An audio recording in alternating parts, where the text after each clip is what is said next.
সুপ্রিয় দর্শক, আসসালামু আলাইকুম। প্রথমেই জানিয়ে দিচ্ছি সংবাদ শিরোনাম। ছাত্রদল নেতার মামলায় এনসিপি নেতা তারেক রেজা গ্রেপ্তার।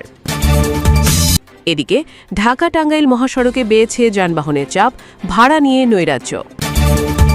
অপরদিকে অর্থমন্ত্রীকে সভাপতি করে পর্যটন সংক্রান্ত মন্ত্রিসভা কমিটি গঠন। এবং সবশেষে থাকছে নতুন আইন তামাক কোম্পানিগুলোকে আরও আগ্রাসী করে তুলবে। শুনছিলেন সংবাদ শিরোনাম, এখন বিস্তারিত। তার আগে ছোট্ট একটি আবেদন, সত্য সংবাদ ছড়িয়ে দিতে আপনাদের একটি সাবস্ক্রাইব আমাদের জন্য অনেক বড় সমর্থন। লাইক ও কমেন্ট করে জানান। এখন চলুন বিস্তারিত দেখা যাক। ছাত্রদল নেতার মামলায় এনসিপি নেতা তারেক রেজা গ্রেপ্তার। ঝিনাইদহে ছাত্রদল নেতার মামলায় এনসিপির কেন্দ্রীয় যুগ্ম সদস্য সচিব তারেকুল ইসলাম ওরফে তারেক রেজাকে গ্রেপ্তার করেছে পুলিশ। রোববার সন্ধ্যায় পূর্ব ঘোষিত সংবাদ সম্মেলনে যোগ দিতে এসে জেলা শহরের একটি রেস্টুরেন্ট এলাকা থেকে তিনি গ্রেপ্তার হন।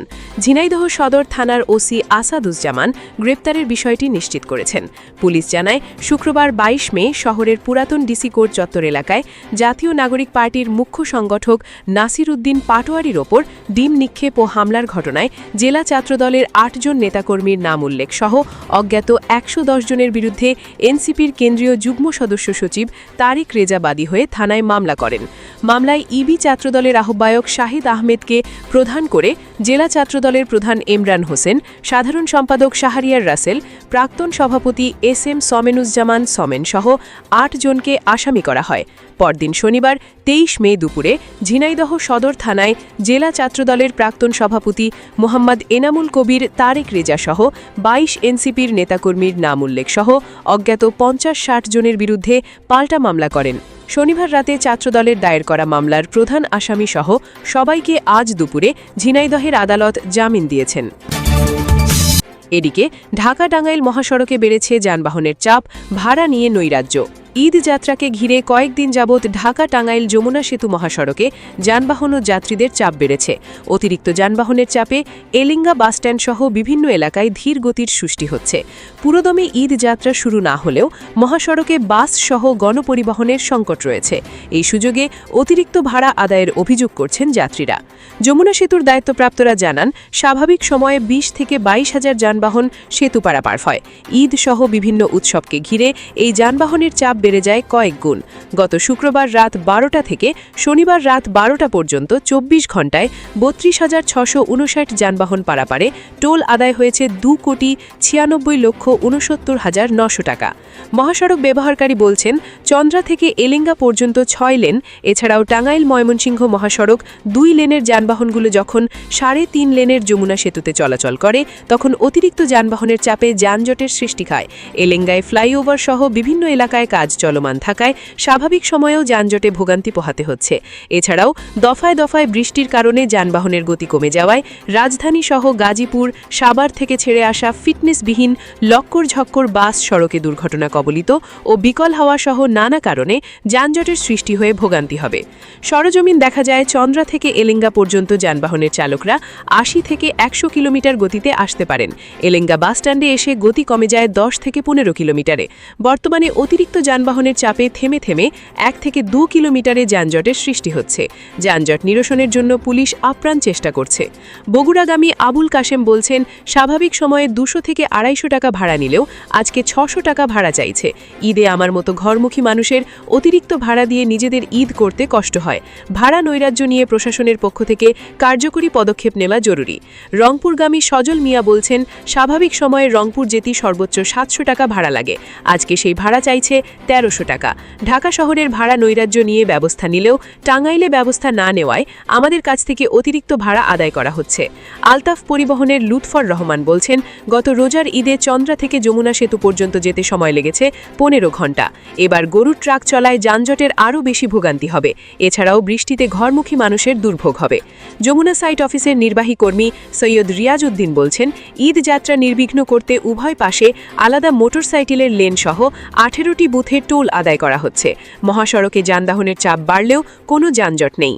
অতিরিক্ত জেলা ম্যাজিস্ট্রেট মাহবুব হাসান বলছেন, ঈদ যাত্রায় ঢাকা টাঙ্গাইল যমুনা সেতু মহাসড়কে ৮ জন ম্যাজিস্ট্রেট দায়িত্ব পালন করছেন। অতিরিক্ত ভাড়ার বিষয়ে কেউ অভিযোগ করলে ব্যবস্থা নেওয়া হচ্ছে। অপরদিকে অর্থমন্ত্রীকে সভাপতি করে পর্যটন সংক্রান্ত মন্ত্রিসভা কমিটি গঠন।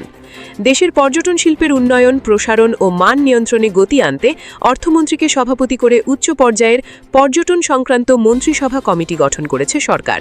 শনিবার 23 মে মন্ত্রিপরিষদ বিভাগের জারিকৃত সেরকম প্রজ্ঞাপন গেজেট আকারে প্রকাশ করা হয়েছে। এর আগে 21 মে এই প্রজ্ঞাপন জারি করে মন্ত্রিপরিষদ বিভাগ।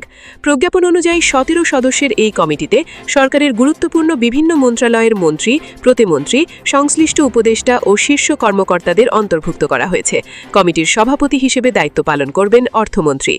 কমিটির অন্য সদস্যরা হলেন স্থানীয় সরকার, পল্লী উন্নয়ন ও সমবায় মন্ত্রী, স্বরাষ্ট্রমন্ত্রী, পররাষ্ট্রমন্ত্রী, পরিবেশ, বন ও জলবায়ু পরিবর্তন মন্ত্রী, সংস্কৃতি মন্ত্রী, ভূমি মন্ত্রী, বেসামরিক বিমান পরিবহন ও পর্যটন মন্ত্রী, বাণিজ্য মন্ত্রী, গৃহ উন্নয়ন ও গণপূর্ত মন্ত্রী, পার্বত্য চট্টগ্রাম মন্ত্রী, রেলপথ মন্ত্রী, নৌ পরিবহন মন্ত্রী, বেসামরিক বিমান পরিবহন ও পর্যটন মন্ত্রী, পরিকল্পনা প্রতিমন্ত্রী, বেসামরিক বিমান পরিবহন ও পর্যটন মন্ত্রীর উপদেষ্টা ও বাংলাদেশ বিনিয়োগ উন্নয়ন কর্তৃপক্ষের নির্বাহী চেয়ারম্যান। প্রজ্ঞাপনে বলা হয়েছে, মন্ত্রিসভার এই কমিটিকে সচিবাতিক ও কারিগরি সহায়তা দিতে 15টি গুরুত্বপূর্ণ মন্ত্রণালয়ের সচিব, সিনিয়র সচিব সহ সংশ্লিষ্ট কর্মকর্তাদের যুক্ত করা হয়েছে। এর মধ্যে ভূমি, স্বরাষ্ট্র, অর্থ বিভাগ, রেলপথ, গৃহ উন্নয়ন ও গণপূর্ত, পররাষ্ট্র, সংস্কৃতি, পরিকল্পনা, সড়ক পরিবহন ও মহাসড়ক, পার্বত্য চট্টগ্রাম, স্থানীয় সরকার, বেসামরিক বিমান পরিবহন ও পর্যটন, নৌ পরিবহন, পরিবেশ ও বাণিজ্য মন্ত্রণালয়ের সচিবরা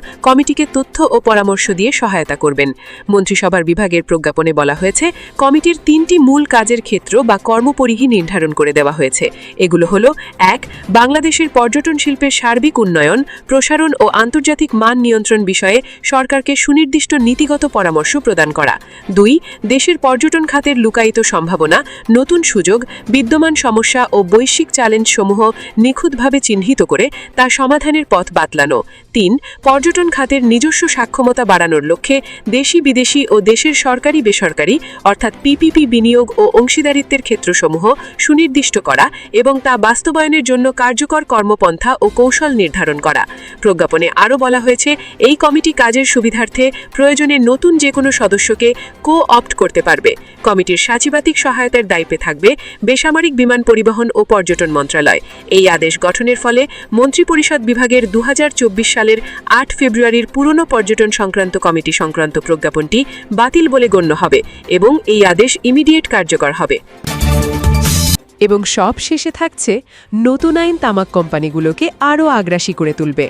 সংশোধিত তামাক আইনে 2টি গুরুত্বপূর্ণ ধারা বিলুপ্ত করায় তামাক কোম্পানিগুলো দেশের তরুণ প্রজন্মকে নেশার জালে জড়াতে আরও বেশি আগ্রাসী হয়ে ওঠার সুযোগ পাবে বলে মন্তব্য করেছেন বিশেষজ্ঞরা। রোববার 24 মে রাজধানীর জাতীয় প্রেসক্লাবের জহুর হোসেন চৌধুরী হলে মাদকদ্রব্য ও নেশা নিরোধ সংস্থা মানুষ স্লোগানের সংবাদ সম্মেলনের আয়োজন করা হয়।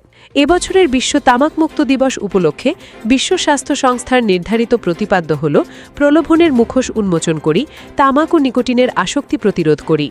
সংবাদ সম্মেলনে বিশেষজ্ঞরা গভীর উদ্বেগ প্রকাশ করে বলেন, অন্তর্বর্তী সরকার তামাক নিয়ন্ত্রণ অধ্যাদেশ 2025 জারি করে দেশে ই-সিগারেট ও ক্ষতিকর তামাক পণ্য নিষিদ্ধ করার পাশাপাশি বিক্রয়স্থলে তামাক পণ্যের প্রদর্শন সম্পূর্ণ নিষিদ্ধ করেছিল। কিন্তু এবছর সংশোধিত আইন থেকে এই দুটো অতি গুরুত্বপূর্ণ ধারা বাদ দেওয়া হয়েছে। এর ফলে তামাক কোম্পানিগুলো দেশের তরুণ প্রজন্মকে নেশার জালে জড়াতে আরও বেশি আগ্রাসী হয়ে ওঠার সুযোগ পাবে। সংবাদ সম্মেলনে মূল প্রবন্ধ উপস্থাপন করেন মানুষের প্রতিষ্ঠাতা সভাপতি, জাতীয় তামাক নিয়ন্ত্রণ টাস্ক ফোর্স কমিটির সদস্য এবং 21 পদকপ্রাপ্ত শব্দ সৈনিক, বীর মুক্তিযোদ্ধা অধ্যাপক ড. অরূপ রতন চৌধুরী। অনুষ্ঠানে আরও বক্তব্য রাখেন সংগঠনের সহ-সভাপতি রুমানা রশিদ ঈশিতা, সাধারণ সম্পাদক ও বিশিষ্ট সঙ্গীতশিল্পী ফেরদৌস ওয়াহিদ, সাংগঠনিক সম্পাদক মতিউর রহমান তালুকদার এবং ইউনিকো হাসপাতালের chief executive officer Ardra Kurien. অধ্যাপক ড. অরূপ রতন চৌধুরীর সংবাদ সম্মেলনে মূল প্রবন্ধে বলেন, তামাক হচ্ছে বিশ্বের এক নীরব মহামারী এবং এটি সমগ্র পৃথিবীতে প্রতিরোধযোগ্য মৃত্যুর সবচেয়ে বড় কারণ। বিশ্ব স্বাস্থ্য সংস্থার তথ্য অনুযায়ী প্রতি বছর বিশ্বে 87 লাখেরও বেশি মানুষ তামাকজনিত রোগে মারা যায়, যার মধ্যে প্রায় 1,30,000 মানুষ পরোক্ষ ধূমপানের শিকার হয়। বাংলাদেশে এই পরিস্থিতি আরও ভয়াবহ আকার ধারণ করেছে। টোব্যাকো অ্যাটলাস 2025-এর তথ্য উল্লেখ করে তিনি জানান, বাংলাদেশে প্রতিবছর তামাকজনিত রোগে 1,99,000-এরও বেশি মানুষ প্রাণ হারায় এবং এর চিকিৎসায় বছরে রাষ্ট্রের ব্যয় হয় প্রায় 87,000 কোটি টাকা। এই বিশাল আর্থিক ও মানব সম্পদের ক্ষতিকর প্রতিরোধ করা সম্ভব যদি প্রকৃতপক্ষে তামাক নিয়ন্ত্রণ আইন কঠোরভাবে কার্যকর করা যায়। বিশেষজ্ঞ এই চিকিৎসক আরও বলেন, সিগারেট বা ভেপিং তুলনামূলক নিরাপদ বলে তামাক কোম্পানিগুলোর যে অপ্রচার চালাচ্ছে তা সম্পূর্ণ বিভ্রান্তিকর। বাস্তবে এটি নিকোটিন আসক্তির এক আধুনিক রূপ, যা বর্তমানে দেশের গ্রামাঞ্চলেও ছড়িয়ে পড়ছে। আকর্ষণীয় ডিজাইন, বিভিন্ন ফ্লেভার এবং সামাজিক যোগাযোগ মাধ্যমে একে ফ্যাশন হিসাবে উপস্থাপনের কারণে তরুণ ও উঠতি বয়সীরা এতে বেশি আকৃষ্ট হচ্ছে। গবেষণায় প্রমাণিত হয়েছে যে সিগারেট সাধারণ সিগারেটের চেয়ে 10 গুণ বেশি ক্ষতিকর, যা ফুসফুসের স্থায়ী ক্ষতি, হৃদরোগ ও স্ট্রোকের ঝুঁকি বাড়ায়। জনস্বাস্থ্যকে বিবেচনা করে ইংরেজ রাজ্য ভারত সহ বিশ্বের অন্তত 47টি দেশ সিগারেট সম্পূর্ণ নিষিদ্ধ করেছে। বাংলাদেশেও তরুণ প্রজন্মকে রক্ষায় অলম্বে নতুন আইন করে সিগারেট ও সব ধরনের ইমার্জিং তামাক পণ্য নিষিদ্ধ করা জরুরি।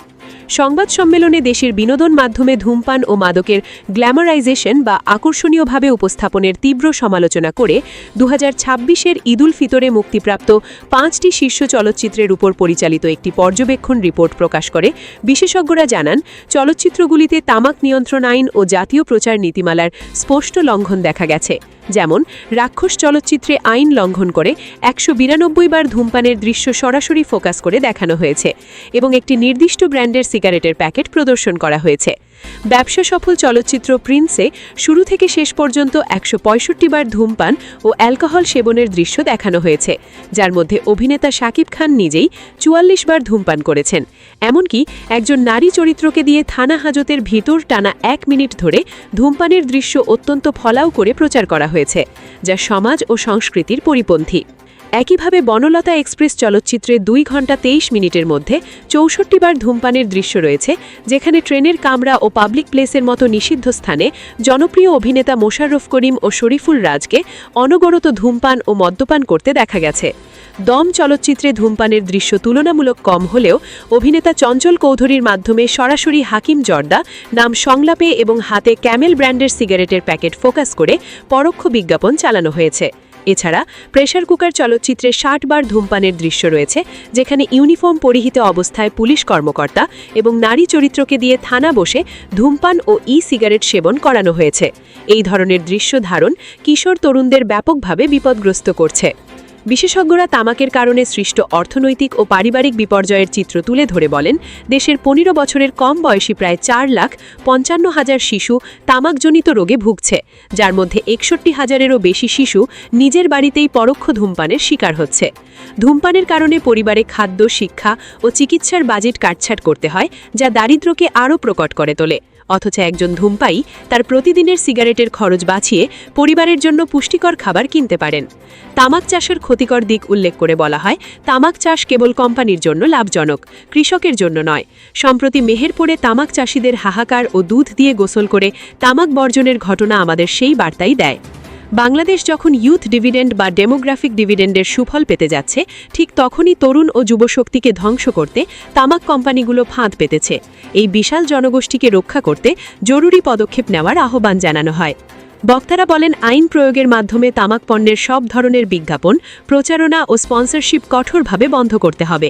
নাটক, চলচ্চিত্র, ওয়েব সিরিজ ও ডিজিটাল কন্টেন্টে ধূমপান ও তামাকের দৃশ্য প্রদর্শন শতভাগ নিষিদ্ধ করা প্রয়োজন। একই সাথে নীতিমালা বা অধ্যাদেশের মাধ্যমে দেশে সিগারেট সম্পূর্ণ নিষিদ্ধ করতে হবে এবং সকল শিক্ষা প্রতিষ্ঠানের 100 মিটারের মধ্যে তামাক পণ্য বিক্রয় সম্পূর্ণ বন্ধ করা জরুরি। তারা বলেন, মহামান্য হাইকোর্টের আপিল বিভাগের সিভিল আপিল নাম্বার 204-205-2001 মামলার রায়ে দেশের নতুন কোনো তামাক কোম্পানিকে লাইসেন্স না দেওয়া এবং বিদ্যমান কোম্পানিগুলোকে বিকল্প পণ্য উৎপাদনে বাধ্য করার যে নির্দেশনা রয়েছে, সরকারকে তা অলম্বে বাস্তবায়ন করতে হবে। তামাকের বিষাক্ত ছোবল থেকে নিজেকে ও প্রিয়জনদের রক্ষা করতে এবং একটি সুস্থ ও তামাকমুক্ত সমাজ গড়তে সবাইকে ঐক্যবদ্ধ সামাজিক আন্দোলন গড়ে তোলার আহ্বান জানান বক্তারা।